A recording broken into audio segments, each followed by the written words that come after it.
여러분 안녕하십니까. 경제현장 오늘 시작합니다. 윤석열 정부 초대 내각 인선 마무리 과정에서 안철수 인수위원장과의 이른바 불편한 동거의 모습이 여러 차례 포착됐죠. 하지만 어제 윤 당선인과 안 위원장의 전격 회동 이후 갈등이 해소된 것처럼 보이는데요.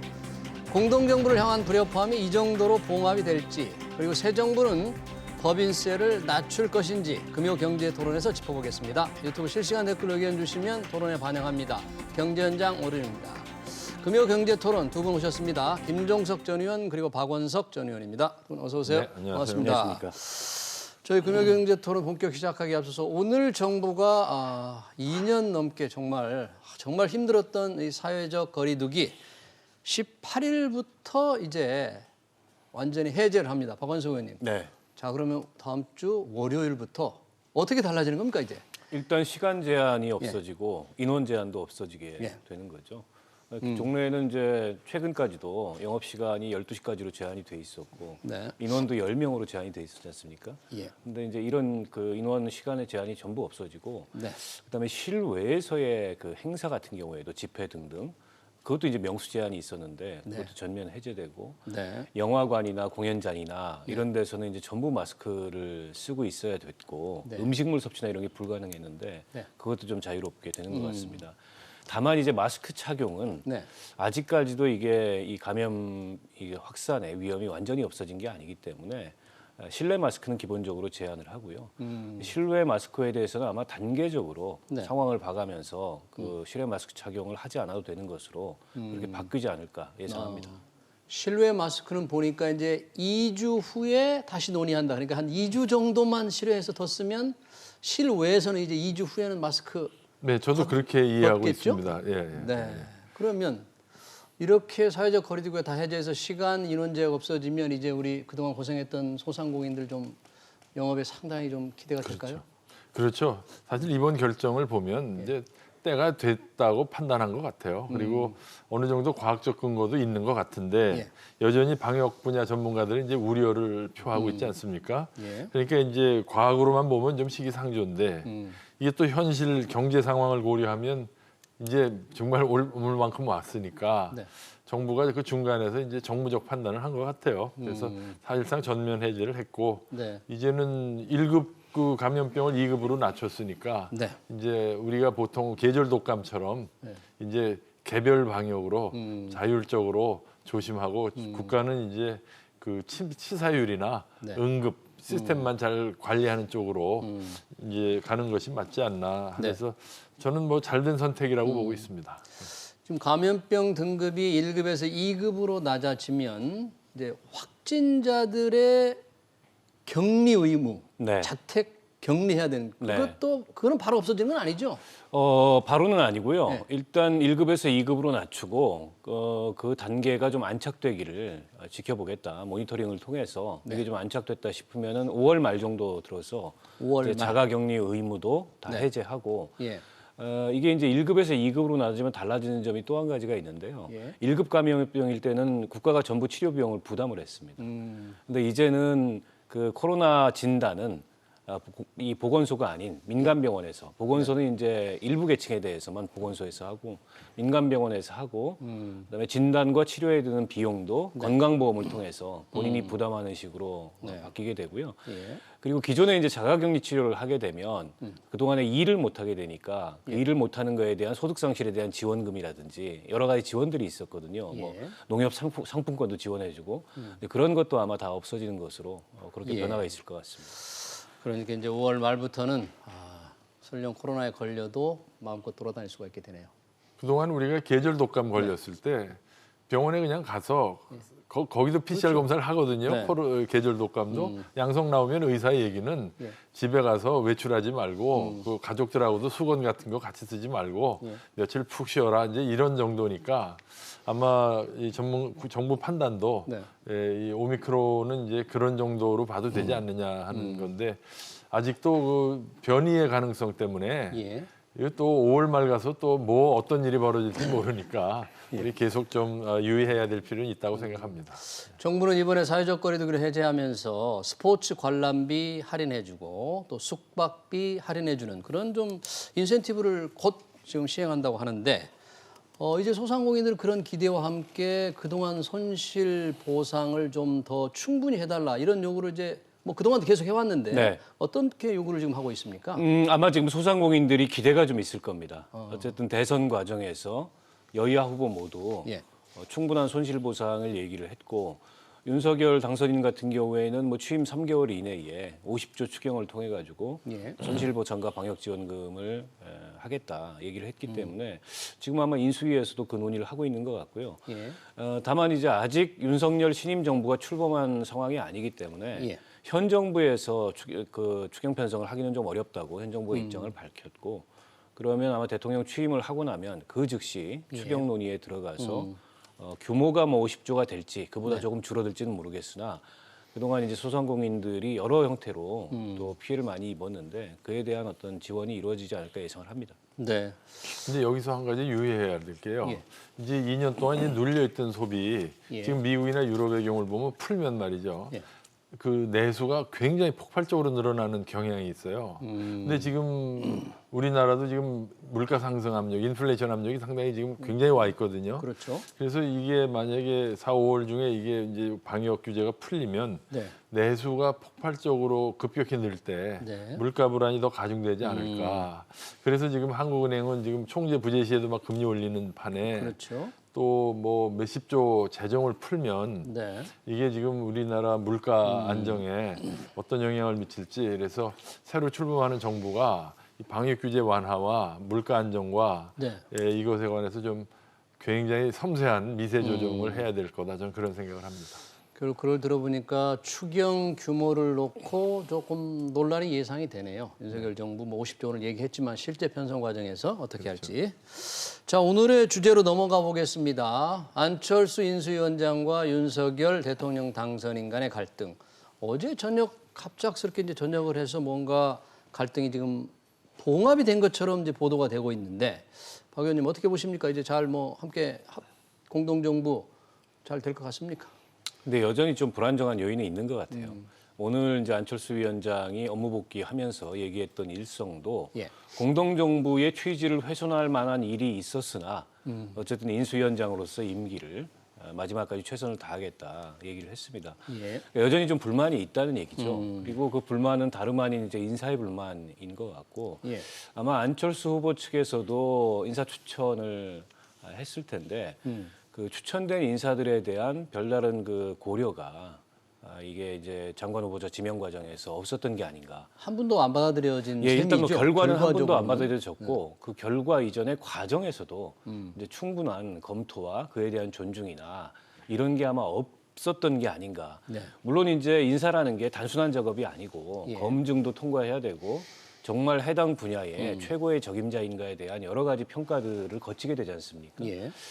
근데 그 과정에서 좀 소통이 활발했다면 결과적으로 이 안철수 대표 측의 추천 인사가 안 됐더라도 뭐 그런 상당한 서운함이나 이런 거는 없었을 텐데 뭐 그에 대해서는 뭐 양쪽의 의견이 다르긴 합니다.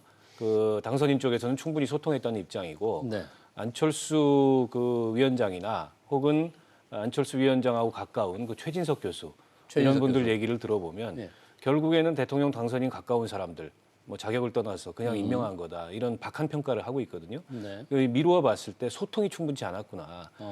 근데 이제 앞으로도 합당을 비롯해서 네. 그렇다면 공동정부라는 게 단지 그냥 명목상의 공동정부가 아니라 실질적으로 그 공동정부의 의미를 어떻게 살려나갈 건가. 네. 이게 마땅한 방안이 없거든요. 인사가 아니면. 근데 이제 오늘 안철수 위원장이 했던 얘기는 뭐 네. 과학기술 분야라든지 네. 뭐 기타 등등의 분야에 본인이 적극적으로 그 관여를 할 것처럼 얘기를 했어요. 근데 해당 분야의 장관들이 다 있고 예. 또 총리도 있고 한데 밖에서 그거를 관여하고 뭘 한다는 게 물론 국정과제를 선정하는 과정에서는 예. 인수위원장으로서 역할을 할 수 있겠지만 네. 막상 정부가 출범하게 되면 사실은 정부 내에서 의사결정을 하고 정부 내에서 계획을 세우고 하는 문제지 그 정부 밖에 있는 사람이 그걸 하기는 어렵거든요. 네. 그래서 여전히 이 공동정부라는 게 약간은 이제 불안정성을 좀 갖고 있는 게 아닌가 그런 생각이 듭니다. 내각 인선이 1차로 2차까지 다 이렇게 일단 초대 내각은 후보자가 다 나왔는데 뭐 인사라는 게 이게 장관 말고도 굉장히 많잖아요. 그렇죠. 자리 참 많습니다. 그러니까 그런 데서 조금 안철수 위원장과의 공동정부협 정신이 좀 구현될 가능성이 좀 이제 있지 않겠어요? 어떻게? 그렇죠. 그런데 저는 지금 진행되는 논의가 이게 무슨 자리를 배려해 주는 게 공동정부의 정신이다. 저는 처음부터 이게 연립정부가 아니잖아요. 네. 이 내각제에서 보다시피 또는 안철수 위원장이 일정한 어떤 정권의 지분을 갖고 들어온 거 아니잖아요. 그 당선인과의 신뢰관계로 지금 들어온 거 아닙니까? 선거 전에. 그래서 저는 이렇게 뭐 자리를 나눠주고 이거 가지고 문제 삼는 거는 바람직하지 않고 안철수 위원장도 아마 이 자리를 가지고 뭐 투정을 부렸다가는 모양이 안 좋다는 걸 아마 느꼈던 것 같고요. 기본적으로 안철수 위원장이 이제 정치인으로서 그동안 좀 소수 세력이기 때문에 인재풀이 그렇게 넓지 않았을 겁니다. 그래서 지금 인수위 구성 과정에서 내각 형성 과정에서 뭐 추천을 했다고 그랬고 또 어제 윤석열 당선인은 과정을 잘 설명드렸다라는 그 어휘 속에는 이게 추천을 받았지만 검증 과정이라는 것에서 이게 참 어렵거든요. 사실 꼭 저 사람 돼야 되는데 검증 과정에서 뭐가 나와가지고 안 되고 이런 돌발 변수가 있기 때문에 검증 과정이라는 게 좀 주관적이긴 하지만 그런 애로가 있을 것이라고 저는 짐작을 하고요. 그 안철수 위원장의 그 전문성이나 어떤 정치 개혁에 대한 이념이나 의지가 있지 않습니까?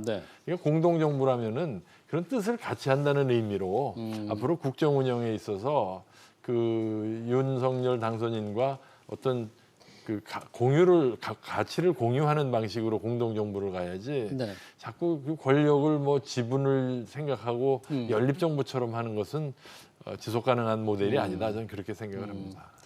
근데 일반이 생각하기에는 뭐 오늘 국정 전반에 안철수 위원장이 심도 있게 논의하고 말씀하신 대로 보건의료라든지 과학기술, 중소벤처, 교육 등의 본인의 전문성을 좀 더 살릴 수 있겠다고 했지만 그래도 사람들이 보기에는 내각 구성에서 안철수 사람들이 좀 들어가느냐 안 들어가느냐가 이렇게 겉으로 나타난 협치처럼 보이고 공동정부처럼 보이잖아요. 검증 과정을 말씀하셔서 박원순 의원님 지금 초대 내각 조금 말이 있는 것 같은데 검증 과정 어떻게 예상을 하십니까? 지금 이제 인사검증팀이 별도로 구성이 돼서 이제 검증을 하고 있는데 그거는 이제 추천 과정에서의 검증이었고 국회에서 어차피 인사청문회를 거쳐야 되고 총리 같은 경우에 인준청문회를 거쳐야 되거든요. 이 과정에서 또 한 차례 검증이 좀 불가피하다고 보고 벌써 일부 후보자에 대해서는 여러 가지 논란들이 나오고 있습니다. 한덕수 국무총리 후보자 같은 경우에는 로펌의 고액보수 얘기가 논란이 되고 있고 또 정호영 보건복지부 장관 같은 경우에는 이른바 아빠 찬스 이걸 썼던 거 아니냐 이 논란이 커지고 있고 다른 후보자들도 이제 막 인사청문 자료가 국회에 넘어오고 있기 때문에 아직까지 뭐 마땅한 뚜렷한 그런 그 도덕성의 흠결이나 이런 게 불거지고 있지는 않지만 앞으로 좀 지켜봐야 될 것 같고요.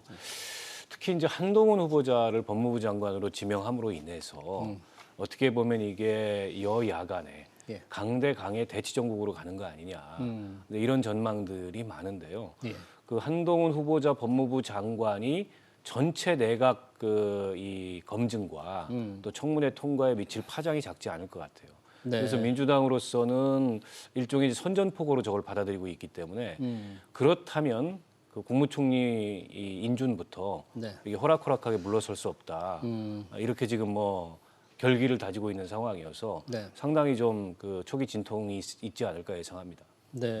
바로 그런 것 때문이라도 안철수 위원장과 윤석열 당선인 간의 이런 공동정부 정신을 살려야만 민주당의 공격으로부터 뭔가 합의해서 좀 잘 막아낼 수 있지 않을까. 그렇기 때문에 공동정부가 그런 면에서도 더욱 중요하지 않을까 생각은 돼요. 그렇죠. 그래서 이번에 발표된 장관 후보자들 보면 지금 한동훈 법무장관 후보자 말고는 대체로 보면 전문성이라든가 또는 안정감이라든가 이런 경륜이 있는 분들이에요, 대부분. 그래서 어떻게 보면은 내각 구성에서 그 법무부 장관 후보자를 빼놓고 보면 어떻게 보면은 위기 극복형 관리 내각이다. 전 그렇게 평하고 싶을 정도로 관리 내각 같은 뭐 저 경제팀도 그렇고 외교 안보팀도 그렇고 상당히 그 안정감이 있는 그 구성입니다. 그런데 지금 우리 박 의원님 말씀대로 여기 한동훈 법무장관 후보가 일종의 그 상당히 좀 독특한 지금 그 모습을 보여서 네. 이제 민주당이 다수를 점하고 있는 국회에서 청문 과정에 네. 상당히 좀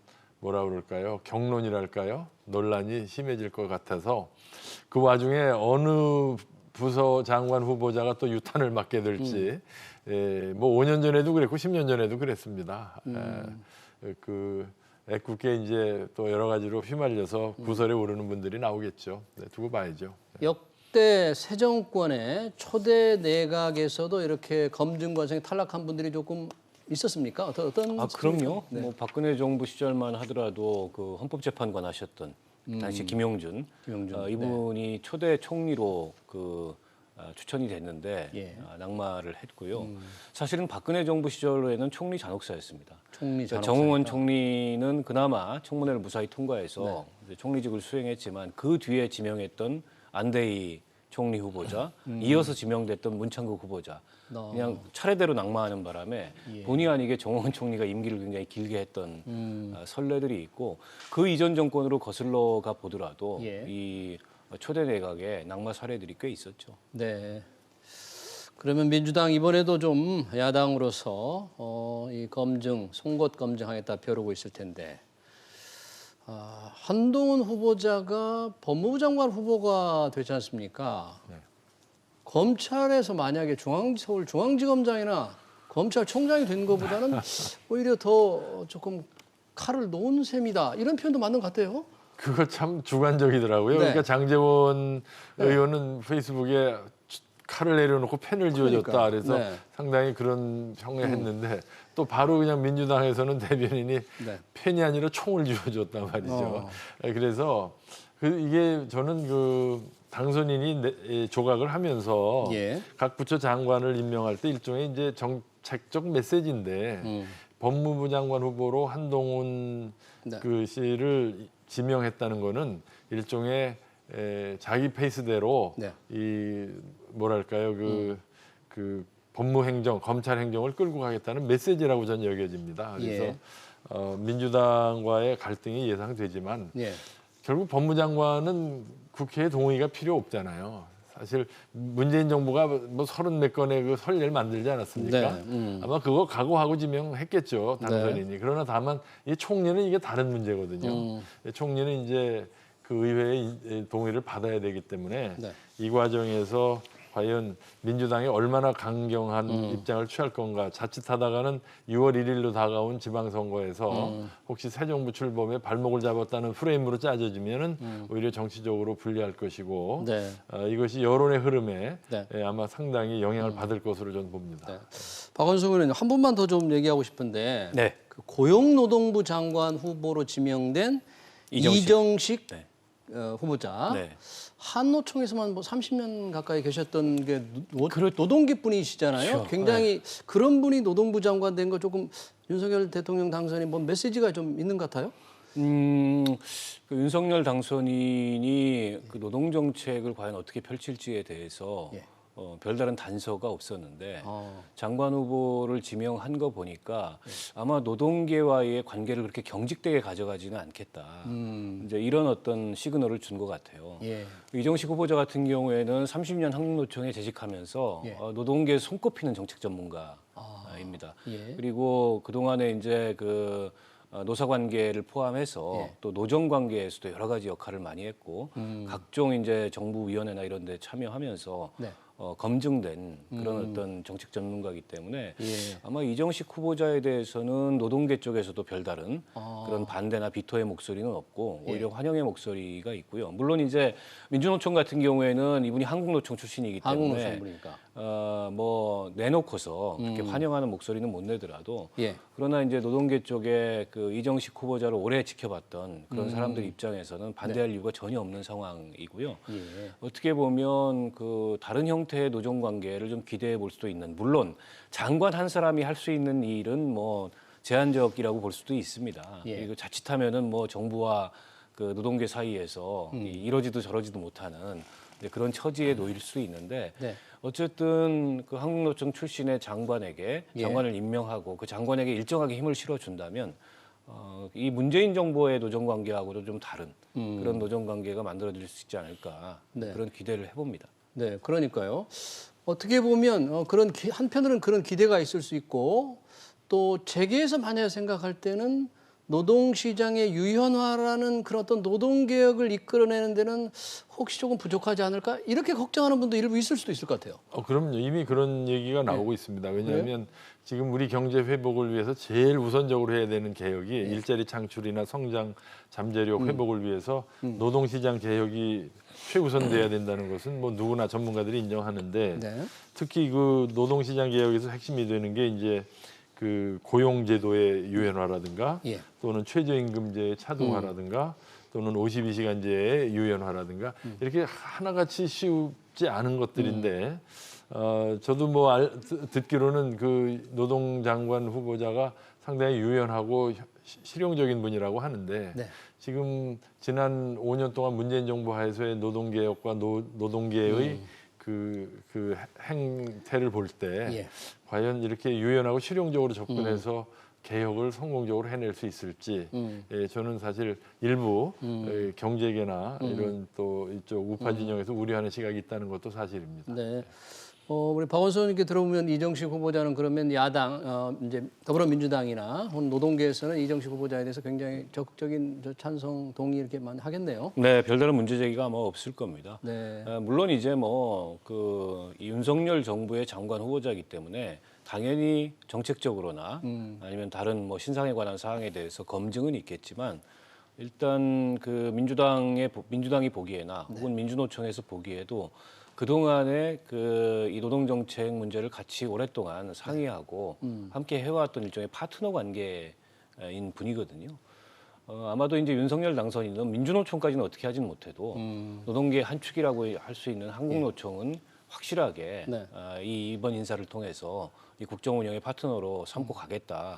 이제 이런 뭐 그 복선이 이번 인사에 깔려 있는 게 아닌가 싶습니다. 보통 이제 노동장관 하면 노동 어떤 경제학을 공부하신 그런 이제 학교 교수님들이 많이 될 거고 이번에도 그런 후보들이 몇 분이 떠올랐는데 네. 전혀 예상에 못한 이정식 한노총 문의 화보자가 됐기 때문에 한번 여쭤봤습니다. 노동 얘기 나왔으니까 재기에 좀 관심을 갖는 다음 주제로 좀 넘어가 보겠습니다. 마침 추경호 경제부총리 후보자도 기업들의 어떤 뭐 부담을 좀 덜어낸다, 족쇄를 덜어낸다 이런 얘기를 많이 하면서 이 지금 법인세 부담 이번 문재인 정부에서 좀 올라간 법인세 부담이 과연 떨어질까 낮아질까 관심이 많은데 전경련에서 뭐 그런 법인세 부담률 다른 나라에 비해서 우리나라 기업들이 많다 이런 자료를 냈다는데 이게 어떤 내용입니까? 법인세 부담률이라는 게. 그러니까 대표적으로 예를 든 게 이제 삼성과 애플이 예. 지금 글로벌 시장에서 여러 분야에서 지금 경쟁을 치열하게 하고 있지 않습니까? 예. 근데 매출이나 자산이나 시가총액에서 볼 때 삼성전자가 애플하고는 비교가 안 될 정도로 작아요. 작은데 네. 그 세금, 소위 법인세를 내는 걸 보니까 예. 삼성전자가 애플보다 훨씬 비례적으로 많이 내더라. 그러니까 지금 이런 글로벌 경쟁 치열하게 하고 있는데 네. 지금 한국의 대표 기업을 글로벌 시장에서 잘 뛰도록 도와주질 못할 망정 네. 그 당선인 표현대로 하면 모래주머니를 발에다 묶어둔 꼴이 됐다. 그래서 이게 과연 국익에 부합하는 거냐. 예. 뭐 이런 취지의 이제 보고서가 나왔고요. 실제로 우리나라가 지금 법인세율만 놓고 보면 굉장히 높은 게 사실입니다. 근데 이 법인세는 기본적으로 소득 재분배하자는 세금은 아니거든요. 근데 지금 우리나라는 이례적으로 4단계 누진세율을 적용하고 있어요. 네. 그게 무슨 얘기겠습니까? 그러니까 개인이 누진세율을 적용받는 얘기는 부자들한테 더 걷어서 소득 재분배를 하자는 건데 네. 법인은 그 사람이 아니거든요. 그래서 법인을 통해서 소득 재분배하는 누진세율 법인 4단계 4단계로 나눠져 있다. 네, 이것도 좀 문제가 네. 있고요. 예. 우리나라의 7대 수출 주력 업종 그 전경련 보고서를 보면 네. 또 전반적으로 다 그 경쟁사에 비해서 사실 우리나라에서 대기업이지만 글로벌 마켓에서는 중견기업 수준인데 네. 예, 세금 부담이 너무 많다. 물론 경제단체니까 당연히 그렇게 얘기를 하겠지만 예.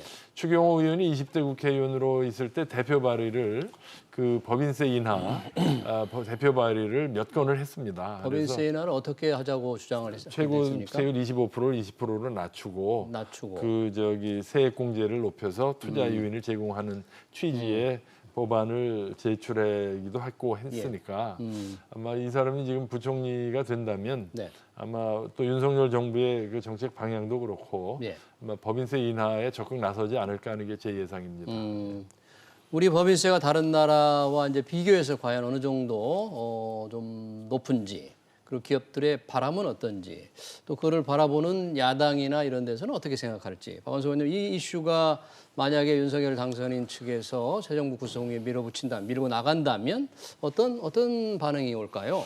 일단은 뭐 이게 이제 법이 통과가 돼야 되거든요. 예. 세법을 개정해야 법인세를 높이든 낮추든 할 수 있는 거여서 지금 뭐 민주당 다수 국회에서 아마 뭐 법인세 인하는 쉽지는 않을 거예요. 왜냐하면 민주당은 뭐 당내 일부 의견이 있긴 하나 전체적으로 당론으로서 법인세 인하에 대해서는 반대하는 입장을 갖고 있기 때문에 쉽지는 않을 거라고 말씀을 드리고요.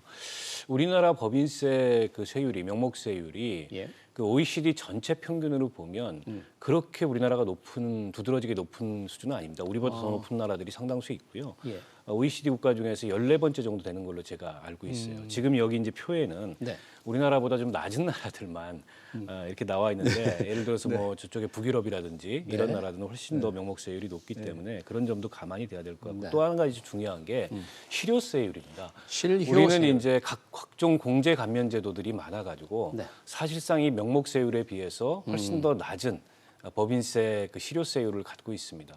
이제 과거 데이터이긴 합니다만은 삼성 같은 경우에도 실제 실효세율은 한 16, 7%밖에 네. 되지 않는다. 이런 공제를 데이터도 받아서. 있었고요. 지금 이 애플과 비교는 네. 무엇 대비 부담률인지가 지금 정확하지가 않아요. 이 자료로만 봐서는. 네. 근데 법인세는 아시다시피 이익에 그 부과하는 거거든요. 네. 매출에 부과하는 게 아닌. 삼성전자가 법인세를 많이 냈다는 건 그만큼 이익이 많았다는 것을 의미하는 거고 네. 또 기업들이 돈을 잘 벌기 때문에 법인세를 많이 내는 겁니다. 네. 그러니까 우리나라 법인들 중에 법인세를 단 1원도 내지 않는 법인이 절반이 넘습니다. 그 얘기는 뭐냐면 이익을 내지 못하는 법인들이 그만큼 많다는 얘기고 이익을 내는 법인 중에서 이제 삼성을 비롯한 대기업들이 법인세 부담의 상당 부분을 차지하고 있는 건 사실입니다. 예. 그러나 그건 그만큼 어떻게 보면 기업 간에 이 매출과 이익의 격차가 크다는 것을 의미하는 거고 네. 또 한 가지 이제 우리가 여기 나와 있지 않은 데이터긴 하지만 전체 GDP에서 그 이 기업의 이 소득이 차지하는 비중 또 개인의 소득이 차지하는 비중을 보면 지속적으로 기업의 소득 비중이 높아졌고 기업에서. 개인의 소득 비중이 낮아져 왔습니다. 이 얘기는 뭐냐면 노동소득 분배율이 지속적으로 악화됐던 거거든요. 기업적으로. 그러니까 이런 거를 종합적으로 봐서 적정 법인세율이 어느 정도인가라는 걸 결정해야지 단지 뭐 기업의 글로벌 경쟁력, 법인세를 깎아주면은 고용을 많이 늘리고 투자를 많이 할 거다. 근데 이명박 정부 때 한 100조 원 정도 감세를 해줬고 당시에 법인세 그 명목세율을 3%포인트 인하했는데 그렇죠. 제가 MB 때 당시에 낮아졌죠. 국회에서 자료를 조사해 보니까 그 기간 중에 예를 들어서 그 기업들의 예를 들어 10대 기업, 30대 기업의 그 이 설비 투자율 같은 게 전혀 늘지 않았습니다. 그리고 고용도 늘지 않았습니다. 오히려 사내유보금만 잔뜩 늘었던 그런 과거의 기록이 있거든요. 때문에 법인세 때문에 글로벌 경쟁이 안 된다. 그러면은 법인세를 계속 안 깎아주면 삼성전자가 본사를 미국으로 옮길 거냐? 그렇지 않습니다. 국내에 있음으로 받는 유무형의 이익이 워낙에 크기 때문에 예. 옮기라고 해도 옮기지 않습니다. 그래서 글로벌 경쟁력을 법인세 하나만 가지고 얘기하는 것도 하나의 이데올로기다. 저는 이렇게 말씀드리고 싶습니다. 네. 저는 저기 네. 법인세는요. 법인은 하나의 경제 주체로서 법으로 의제된 겁니다. 예. 그러니까 법인이 돈을 많이 벌었다, 기업이 부자다가 아니에요.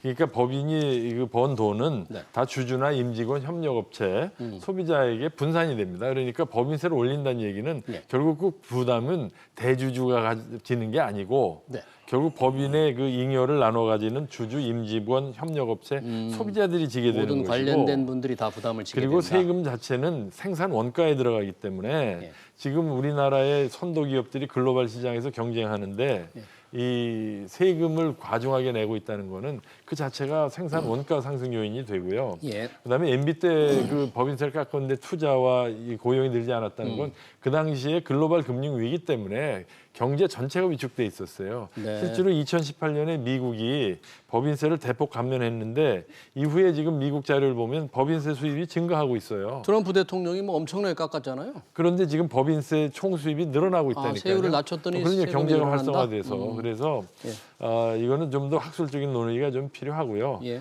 다시 한번 말씀드리지만 우리나라의 이 기업들이 글로벌 시장에서 좀 공정한 경쟁을 할 수 있도록 네. 우리 스스로 아니 BTS가 뭐 국익을 뭐 선양했다고 그래서 병역 혜택 주자고 하는 논리도 있는 반에 아니 삼성전자가 BTS보다 훨씬 더 큰 규모로 예. 그 국가의 명예와 국익을 지키는데 왜 그렇게 네. 인색한지 잘 모르겠어요. 여튼 보니까 두 분의 얘기를 들어봐도 새 정부 들어서 이 법인세율 인하 여부 공방이 벌어지면 상당히 뭐 갈등이 좀 적지 않겠네요.